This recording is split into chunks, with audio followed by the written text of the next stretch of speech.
जय जगन्नाथ केमिति अच्छे आपण माने मु स्नेहा स्नेहा डेली लाइफ को आपण मानक स्वागत। आपण माने एटा देखि पारुथिबे एटा हला फूलकोबीर जो पछर जो दांठीटा लागि थाए से फूलकोबीर दांठी ए दांठीटा खाइबा को मध्य बहुत बढ़िया टेस्ट लागे। ए दांठी रे केबे आपण माने बाटी बसा करी खाइचंती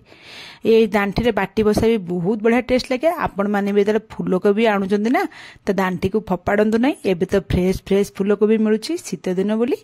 सेति लागि आपण माने एम्ति फूलकोबी आणंतु आ दांठी रे बाटी बसा बनातु देखिए बहुत बढ़िया टेस्ट लगे। चलते एवं आम बनइबा बाटी बसा तापाई प्रथम फूलकोबी जो दांठी मुझे कौलिया कौलिया जोड़ा नरम गुड़ा से गुड़ा ही काढ़ी देछि। बेसी मोटा मोटा दांठी गुड़ा काढ़ेनि पतला पतला आउ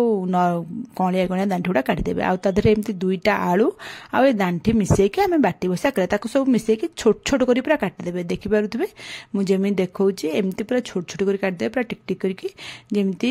माने छोट छोट जेमती पकुड़ी भलिया पकुड़ी साइज रो आलू आउ छोट छोट जते छोट साग भली काटिदेवे दांठी गुड़ा को तापर ताको काटिकी धोई देकी साइड रे रखिदेवे। चलते आम गोटे मसला बनइबा तापे बाटी बसा पे तापे मु गोटे छोट पियाज नैछि आ गोटे रसुण नेबे गोटे मीडियम साइज रो रसुण नेबे टिके अधिक रसुण नेबे।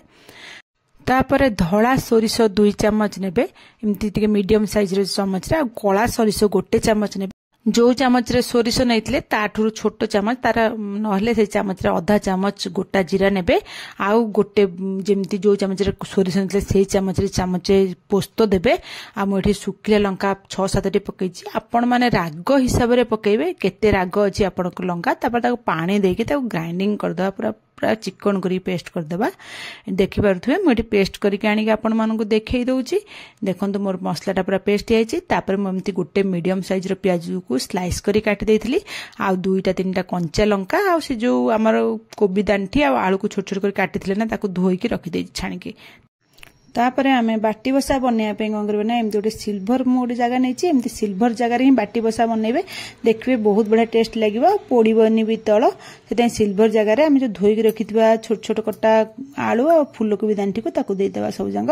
तापरे पियाज जो काटी रखता पियाज कटा पकै देबा आ जो पेस्ट मसला जो पेस्ट कर रखितबा सोरिष आ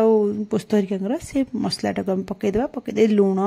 स्वाद अनुसार हळदी आधा चामच आ 2-3 चामच एठी सोरिष तेल पकेबा टिके अधिक तेल पकेबे बाटी बसा टिके अधिक तेल पकेले ही टेस्ट लागे हेते तापर ता पके देकी हम एठी गोळी देबा। आ एठी मु टमाटो गोटे पके भूली जाईची किंतु आपण माने एठी टमाटो गोटे पके देबे टमाटो के स्किप करबेनी मु किंतु भूली जाईथली परे ऐड करली आ वीडियो रे देखैनी किंतु आपण माने एठी गोटे टमाटो को स्लाइस करी काटी के एतरे पके देबे पके के ताको सब जंग भल्ल रे अब मिसे की गोळे देबे जेमि सब मसला आ जो कोबी दांठी आलू भल्ल भाबरे मसला संग जेमि गोळे हेइ जिवो। देखंतु एबे हमर मसला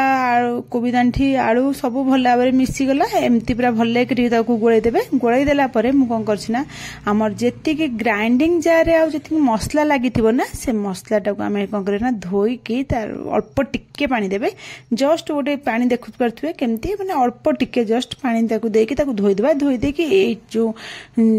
बाटी बसा रे जम सिल्वर जगह रे बसि जे ना तारी ऊपर दे देबा आ कंचा लंका 2-3टा स्लाइस रखितबा से कंचा लंका स्लाइस धनिया पत्र